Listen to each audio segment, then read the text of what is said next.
ብዙዎቻችን ስንቱን በረሃ አቋርጠን ስንቱን ፈተና አልፈን ስንቱን ሀገር አቋርጠን እንደመጣን እናውቃለን። ከመጣን በኋላ ራሳችን ለማመቻቸት፣ ገንዘብ ለማግኘት፣ ቤት ለመስራት፣ ትዳር ለመመስረት ብዙ ደከምን፣ ብዙ ወጣን፣ ብዙ ወረርን። ቤቱ ተመሰረተ፣ ገንዘብ ተገኘ፣ ሀብት መጣ፣ በሽታ መጣ።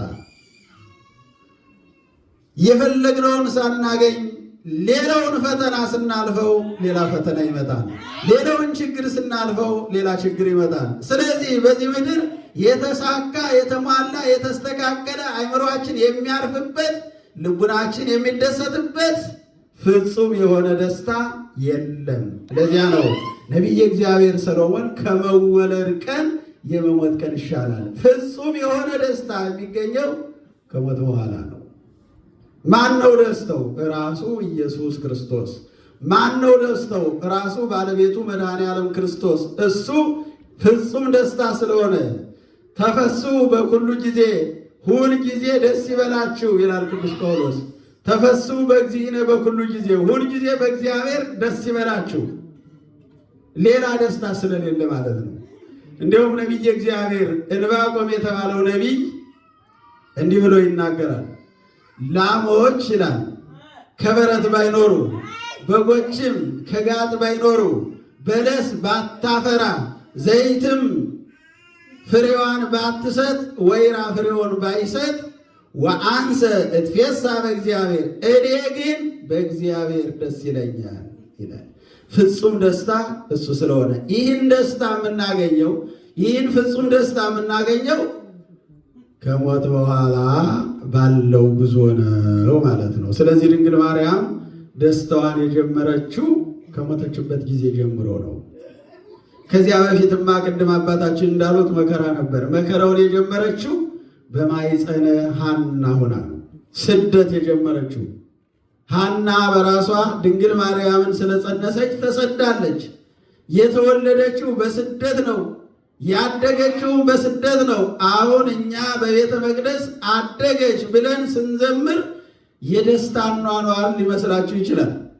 ግን ሰው ከአባቱ ከእናቱ ከአካባቢው ከሰፈሩ ተለይቶ በቤተ መቅደስ ተወስኖ መኖር ደስታ ነው መከራ ነው? ደስታ ነው መከራ? ንገሩ። እናንተ ስለማታውቁት ደስታ ሊመስላችሁ ይችላል። ግን ፈተና ነው፣ ግን መከራ ነው፣ ግን ችግር ነው። ብቸኝነት በራሱ መከራ ነው። ከቤተሰብ መለየት በራሱ መከራ ነው። የሌለው ሁሉ ዓይን ማረፊያ ሆኖ መኖር በራሱ ፈተና መከራ ነው። የሰው ልጅ በነፃነት የሚኖረው ሌላው የማያየው ከሆነ የማይታይ ከሆነ ነው። የሚታይ ከሆነ በአደባባይ የሚቆም ከሆነ ሁሉም ሰው ከሱ ላይ ዓይኑን ይጥላል። ቢሳሳት ሁሉም ሰው ይፈርድበታል። እንዲያ ነው በቤተ መቅደስ የሚኖረው። የድንግል ማርያም ደግሞ የተለየ ነው። ከዚያ በኋላ ወደ እናትና ወደ አባቷ ቤት አልተመለሰችም። በ3 ዓመቷ ከእናትና ከአባቷ ተለየች። እዚያ በኋላ ከገባችበት ቤተ መቅደስ አልወጣችም። እናትና አባቷ ከዚያ በኋላ አላዩአትም። የእግዚአብሔር ብቻ ሆናለች። የእግዚአብሔር ብቻ ሆኖ ሲኖር ኋላ ነው እንጂ ጥቅሙ በምድር ፈተና ነው። በምድር መከራ አለው፣ ችግር አለው፣ ረሃብ አለው፣ ጥም አለው። ቦታን ወስኖ መኖር በራሱ ፈተና ነው። በአንድ ቦታ ተወስኖ መኖር፣ ቤት ዘግቶ ከቦታ ተከቶ መኖር፣ ልብስን ሳይቀይሩ መኖር በራሱ ፈተና ነው። ያለ ዕድሜ ያስረጃል፣ ሁኔታዎችን ይቀይራል። ብዙ ፈተና አለው። ግን ያ ፈተና ከሞት በኋላ ፍጹም የሆነ ዋጋ አለው፣ ፍጹም የሆነ ክብር አለው እና ድንግል ማርያም በ3 ዓመቱ አስቡት እንግዲህ የ3 ዓመት ሕፃን ከእናቱ ተለይቶ ከአባቱ ተለይቶ፣ ወላጆቿ ራሱ ታላቅ ሰዎች ናቸው። ማን እንዲህ ያደርጋል? ማን ያምናል? እንዲህ ከባዶ ቤተ መቅደስ ልጄን እንዴት አድርጌ ምን ትበላለች፣ ምን ትጠጣለች፣ ሌላ ነገር ቢያገኛት ችግር ቢፈጠርባት ይላል እንጂ ማንም ሰው ጨክኖ ወስኖ እግዚአብሔር ነውና የጠራት ለእግዚአብሔር እሰጣታለሁ ብሎ አምኖ የሚሰጥ ሰው የለም። እነሱ ግን ጠንካራዎች ስለነበሩ በእሷም ትንቢት ተነግሮ ስለነበረ ስሜ ወለትየ ልጄ ስሚ አድምጭ እርስ ሕዝበኪ ወገኖችሽን እርሻቸው። እስመ ፈተወ ንጉሥ ስነኪ ንጉሥ እግዚአብሔር ደምግባትሽን መርጧልና ለልጁ ማደሪያ ሊያደርግሽ ወዶሻልና ብሎ ነቢየ እግዚአብሔር ዳዊት ተናግሮ ስለነበረ እንጂ የ3 ዓመት ሕፃን ገና ጡት ያልጣለች ሕፃን ከእናት ከአባቷ ተለይታ እግዚአብሔርን መርጣ በቤተ መቅደስ መኖርን ወዳ በዚያ መኖር ከባድ ነው። እዚያ በኋላ ደግሞ ያን የሕፃንነት ወራት ስታልፈው ወደ 15 ዓመት አካባቢ ስትደርስ ደግሞ ፈተና መጣ። አሁን እኮ ዓለም መልካም ብትሰሩም ፈተና ይመጣባቸዋል፣ ክፉ ብትሰሩም ያው ነው። ክፋት ምንጊዜም ክፋት ነው። ግን አሁን ድንግል ማርያም በቤተ መቅደስ ከኖረች በኋላ 15 ዓመት ሲሆናት ሌላ ማጉረምረም ተጀመረ። 15 ዓመት የሞላት ወጣት ቆንጆ በቤተ መቅደስ ለምን ትኖራለች? መውጣት አለባት። ይሄ ቦታዋ አይደለም። እግዚአብሔር እኮ ነው ቦታዋ ነው ብሎ ያስገባል። እግዚአብሔር ነው የፈቀደላት። እግዚአብሔር ነው በዚያ እንድትኖር የመረጣት የወደዳት። በመልአኩ በቅዱስ ፋኑኤል አማካኝነት ወደ ቤቱ ያስገባል። ግን ይህን ያልተረዱ ሰዎች የለም ከቤተ መቅደሳችን ትውጣ ተብላ ከኖረችበት ከለመደችው በብቸኝነት ከምትኖርበት ቦታ ደግሞ ተባረረች። አባትና እናቷ ሙተዋል፣ ወገን የላትም። ስለዚህ ይህች ብላቴና ወዴት ትሄድ ተባለ። መቼስ ወዴት እንሰዳታለን? ዕጣ እንጣጣልና ዕጣ የደረሰበት ሰው ይውሰዳት። እንደዚያ እኮ ነው። ዕጣ የደረሰበት ሰው ይውሰዳትና በቤቱ የያዛት ተባለ። ዕጣ ተጣጣሉ። ለዮሴፍ ደረሰችው። ዮሴፍ ለራሱ እንኳ የሚበለው የሚጠጣው የሌለ ድሃ ነው። ግን ድንግል ማርያም የመጣችው ለመብላት፣ ለመጠጣት፣ ለመደሰት ስላልሆነ በምድረ እስራኤል፣ በምድረ ይሁዳ፣ በምድረ ገሊላ ብዙ ባለሀብቶች እያሉ ምንም ከሌለው ከዮሴፍ ቤት እንድትኖር እግዚአብሔር ፈቀደ። በዮሴፍ ቤት እያለች እግዚአብሔር ልጁን ልኮ በማኅፀኗ እንዲቀረጽ አደረገ። በዚያም ሌላ ፈተና መጣባት። ይህች ብላቴና ጸንሳለች። ዮሴፍ ሕግ አፍርሷል፣ ትእዛዝ ጥሷል። ብላቴናዋን ጠብቅ ብለን ብንሰጠው እንድትጸንስ አድርጓታል። ስለዚህ መመርመር አለባት፣ መመርመር አለበት ተብሎ እሱም ተከሰሰ፣ እሷም ተከሰሰች። ወደ አደባባይ ወጡ። ተመረመረች። ስትመረመር ግን እግዚአብሔር ክብሯን ገለጸ።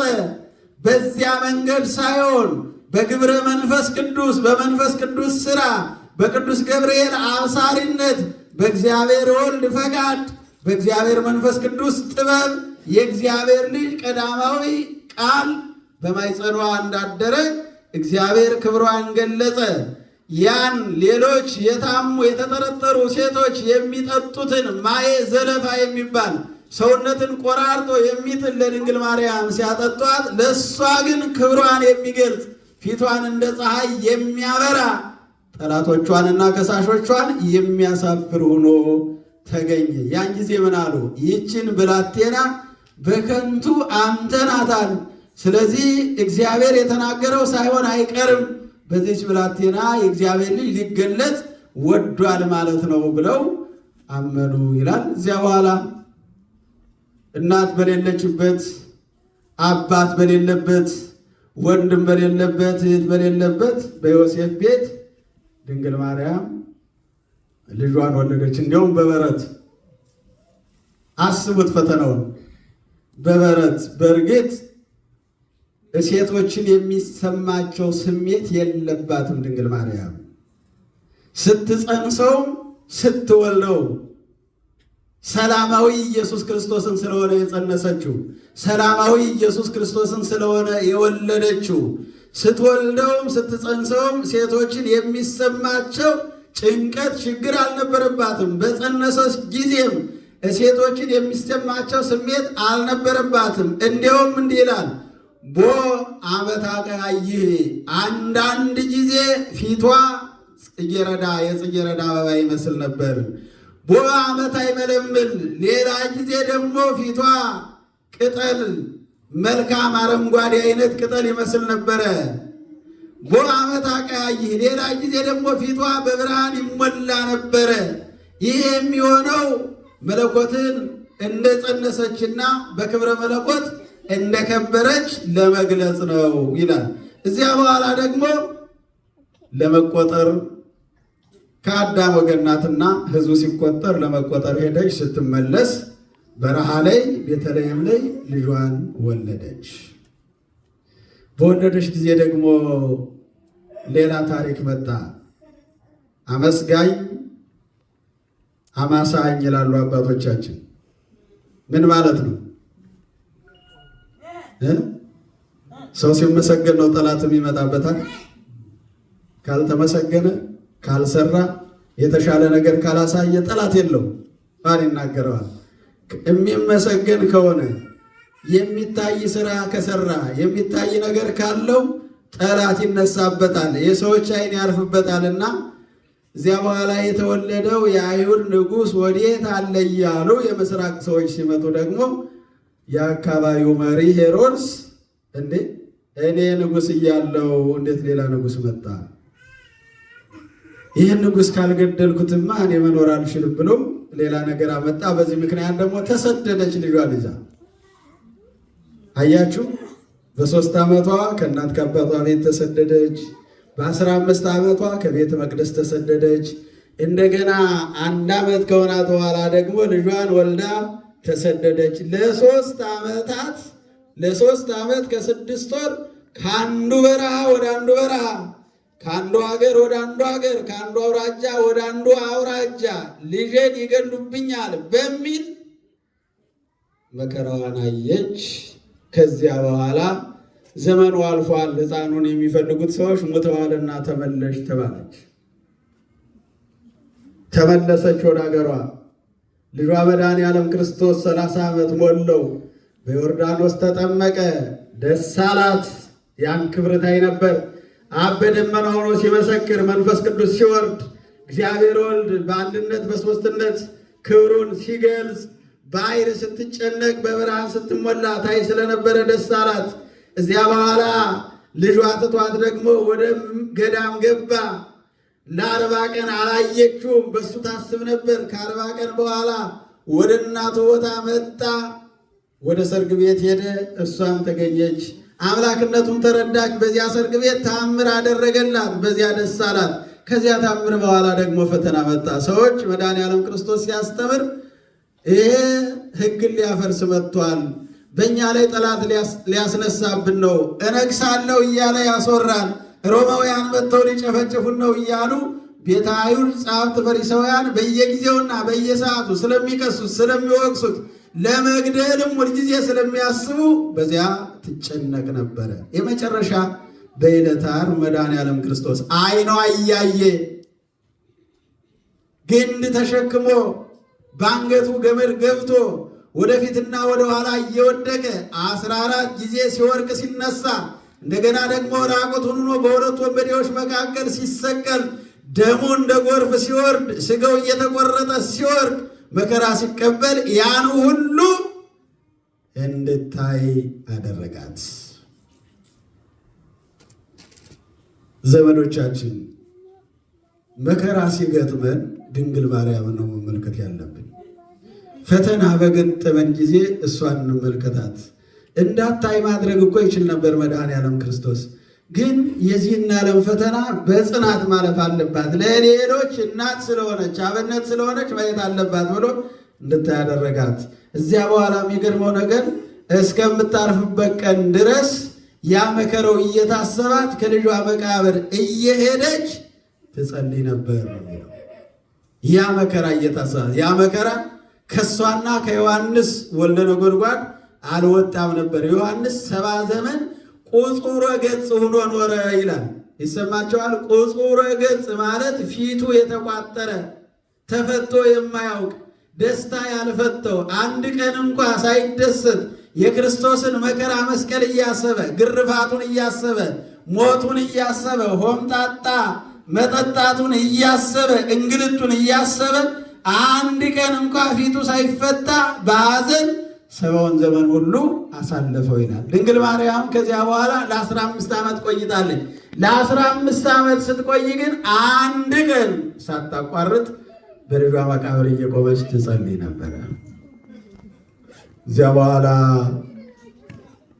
ከመወለድ ቀን የመሞት ቀን ይሻላል እንዳለው ሰሎሞን የመሞቷ ቀን የክብር ቀን ስለሆነ የመሞቷ ቀን የማትከሰስበት ቀን ስለሆነ በአምላኳና በልጇ በቀኝ ስለምትቀመጥ ሞትም እንደኛ ስለማይሰለጥንባት 64 ዓመት ሲሆናት መድኃኔዓለም ክርስቶስ እንግዲህ ይበቃሻል፣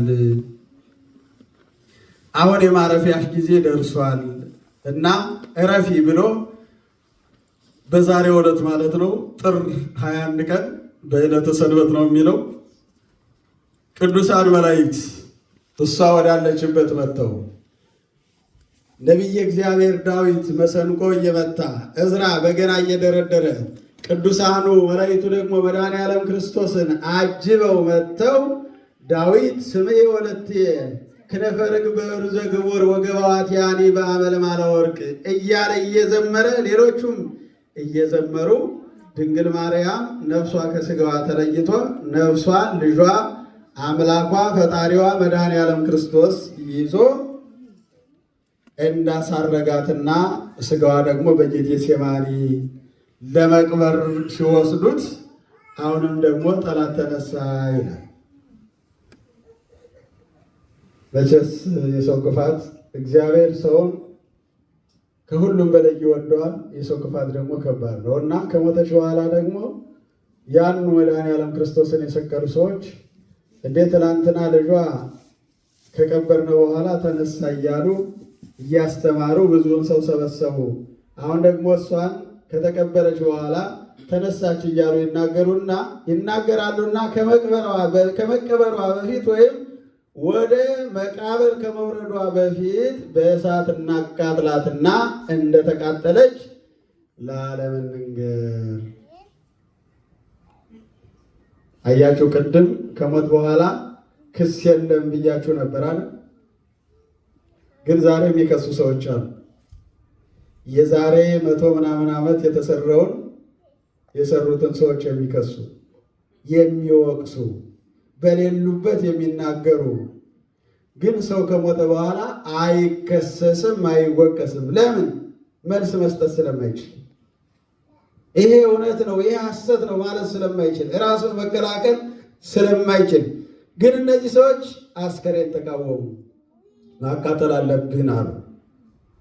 ሞከሩ፣ ግን አልቻሉም። ሐዋርያት በዚያ ጊዜ ሸሽተው ነበር ይላል። መልአኩ ቅዱስ ገብርኤል ከመጀመሪያ ጀምሮ የሚጠብቃት የሚከታተላት እሱ ስለሆነ አስከሬኑን ነጥቀን እናቃጥላለን ሲሉ የተደፋፈረውን እጁን ቆርጦ የአምላክ እናት መሆኗን እንዲመሰክርና እንዲያምን ካደረገ በኋላ ሌሎች ሐዋርያት ሲበተኑ መልአኩ ቅዱስ ዮሐንስንና የድንግል ማርያምን አስከሬን ወስዶ ሰውነቷ እንዳይለወጥ በዕፀ ሕይወት ስር አስቀመጣት ይላል። የግድ ከሞተች ሰውነቷ መለወጡ አይቀርም፣ ሰው ናትና። ግን ያ ዕፀ ሕይወት የሚባለው የሰውን ሰውነት የማይለውጥ ነው። ትፈልጋላችሁ? እሱን ዕፀ ሕይወት የሚፈልግ ሰው አለ? ትፈልጋላችሁ? ማንም ይጠላል ሳይሞት ለዘላለም ቢኖር ሳያረጅ ሳይሞት ቁንጅናው እንዳለ ጉብዝናው እንዳለ እየበላ እየጠጣ እየሰራ እየተራመደ በወጣትነት ዘመኑ ቢኖር ሁሉም ሰው የሚጠላ የለም። ግን ዕፀ ሕይወት ማለት ሥጋውና ደሙ ነው። ዕፀ ሕይወት የተባለው ያኛው እንዳይሞቱ የሚያደርግ ነው። ይሄኛው ከሞተ በኋላ የዘላለም ሕይወት የሚሰጥ ነው። ስለዚህ ምን አለ? ዘውእቱ ሥጋሁ ለክርስቶስ ወደሙ ክቡር ብሎ ቅዱስ ኤፍሬም በውዳሴ ማርያም ዕፀ ሕይወት ማለት አለ የክርስቶስ ቅዱስ ሥጋውና ክቡር ደሙ ነው። ያንን የበሉ ሰዎች አይሞቱም ነበር። ይህንንም የበሉ ሰዎች ለዘላለም አይሞቱም። እንደማይሞቱ ራሱ የሥጋው ባለቤት የደሙ ባለቤት ክርስቶስ ሥጋዬን የበላ ደሜን የጠጣ የዘላለም ሕይወት አለው፣ ለዘላለም አይሞትም ብለዋል። ስለዚህ ያ ዕፀ ሕይወት የተባለው የክርስቶስ ሥጋና ደም ነው። ሥጋውንና ደሙን የበላ ሰው ሥጋው አይሞትም፣ ፈርሶ በስብሶ አይቀርም፣ በትንሣኤ ከብሮ ይነሳል፣ የማይለወጥ ሆኖም ይኖራል። ስለዚህ ዕፀ ሕይወት ሥጋውና ደሙ ነው፣ እሱን እንብላ። እዚያ በኋላ ዕፀ ሕይወት ስር ኖረች፣ ከጥር እስከ ነሐሴ ድረስ ቆየች። ዮሐንስ የተቀመጠችበትን ያረፈችበትን የተከናወነውንና የሆነውን ስለሚያውቅ ተመልሶ ስራውን ስላልጨረሰ ወደ ሀገረ ስብከቱ መጣ። ሐዋርያት ጠየቁት። እነሱ ተበትነው ስለነበረ እንዴት ሆነች እመቤታችን እንዳሉ አቃጠሏት ወይስ ያ ሳይሳካ ቀረ? እንዴት ሆነች? አይ እናንተ ቀረባችሁ እንጂ እመቤታችንማ በዕፀ ሕይወት ስር በገነት ነው ያለችው፣ ስለዚህ እዚያ ትኖራለች ያለ። ገነትን ብታዩት የምታስገርም ቦታ ናት። አባታችን አዳም ምን አገኛለሁ ብሎ ነው ያችን ቦታ ትቶ ወደዚህ መከራ ወደ በዛበት ዓለም የመጣና እኛንም ያመጣን። ያች ቦታ ታላቅ ቦታ ናት ብሎ አስጎመጃቸው። እንዲህ ያሉ ሐዋርያት እንደሱ ከሆነ ታዲያ ተሳስተናል፣ አጥፍተናል፣ ፈርተን ትተናት ተበትነናል። ግን ቢሆንም አምላኳና ልጇ ቸር ነው። እሷም የቸሩ የመድኃኔዓለም እናት መሐሪ ናትና ይቅር ትለናለች፣ እሱም ይቅር ይለናል። ሱባኤ እንግባና ለዮሐንስ የተገለጸው ምስጢር ለእኛም ይገለጽልን። ከዚያ ውጭ ግን ምን ብለን እናስተምራለን? ስለ እሷ ምን ብለን ልንመሰክር እንችላለን? ማወቅ አለብን ብለው ነሐሴ ላይ ሱባኤ ገቡ። 14 ቀን ሲሞላቸው መድኃኔዓለም ክርስቶስ ሥጋዋን አምጥቶ ትኩስ በድን አድርጎ ሰጣቸው። ቀበሯት። ወዲያው ተነሳች። ቶማስ ስታረግ አገኛት። እነሱ አላያትም። አሁንም ማየት አለብን አሉ። ሁለተኛ ሱባኤ ያዙ። በሁለተኛው በ16 ቀን አምጥቶ ራሷን ታቦት አድርጎ ቀድሶ እየባረከቻቸው ነው የሚለው። ነገሥታቱን፣ መኳንንቱን፣ ወይዛዝርቱን፣ ሐዋርያትን፣ ነቢያትን፣ ሊቃውንትን ሁሉ እየባረከች እያዩት እያየቻቸው ወደ ሰማይ አረገች። በልጇና በአምላኳ ቀኝ ተቀመጠች ይላል።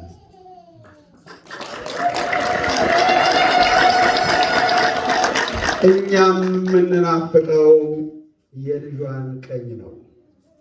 ሰማችኋል? ያ ቦታ ነው ለእኛ ዋጋ የተከፈለበት ቦታ። ለዚያ ቦታ ነው መድኃኔዓለም ክርስቶስ ደሙን ያፈሰሰው። ለዚያ ቦታ ነው ሥጋውን የቆረሰው። ለዚያ ቦታ ነው ሕይወቱን የሰጠው። ያ የድንግል ማርያም ቦታ የእኛ ቦታ ነው። ያ የድንግል ማርያም ርስት የእኛ ርስት ነው። የሰው ልጅ ርስት በሰማይ እንዳለው ራሱ የተረጋገጠው በዛሬው ቀን ነው። ድንግል ማርያም በመቃብር አልተወሰነችም። መቃብር እንደሌለው አልያዛትም። ልጇን እንዳልያዘ ሁሉ እሷንም መያዝ አልቻለም። ልጇ እንደተነሳ ተነስታለች። ልጇ እንዳረገ አርጋለች። ልጇ በአባቱ ቀኝ እንደሚኖር ሁሉ እሷ ደግሞ በልጇ ቀኝ ትኖራለች።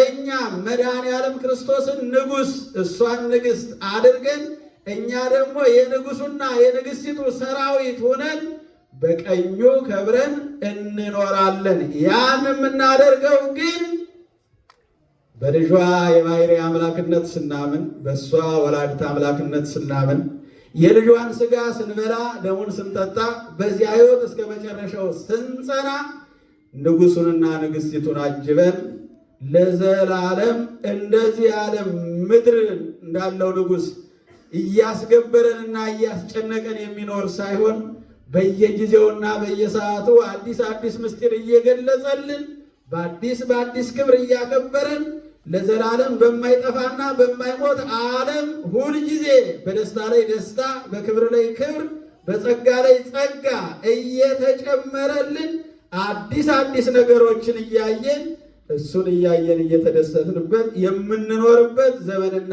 ጊዜ አለን። ስለዚህ ይህን የምናገኘው በሞት ስለሆነ ከመወለድ ቀን የምን ቀን ይሻላል? ይችን አደፍሯት እስኪ ተናገሩ አንድ ጊዜ። አይቀርም እኮ የማይቀር ጉዳይ ስለሆነ ይልቅስ እናሳምረው፣ እንመንበትና እንሞታለን። ስንሞት ወዴት ነው የምንሄደው?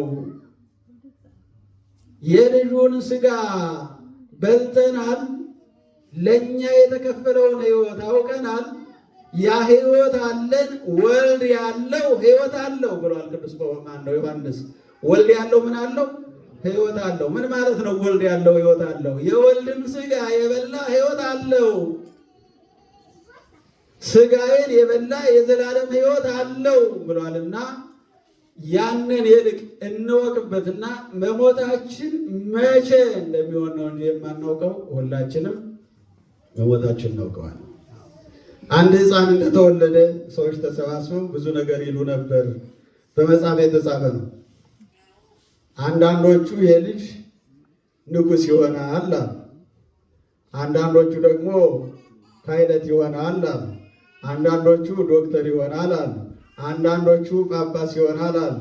አንድ ሰው ግን ተነስቶ እናንተ ያላችሁት በሙሉ ግምት ነው፣ ግን የልጅ አንድ ቀን ይሞታል።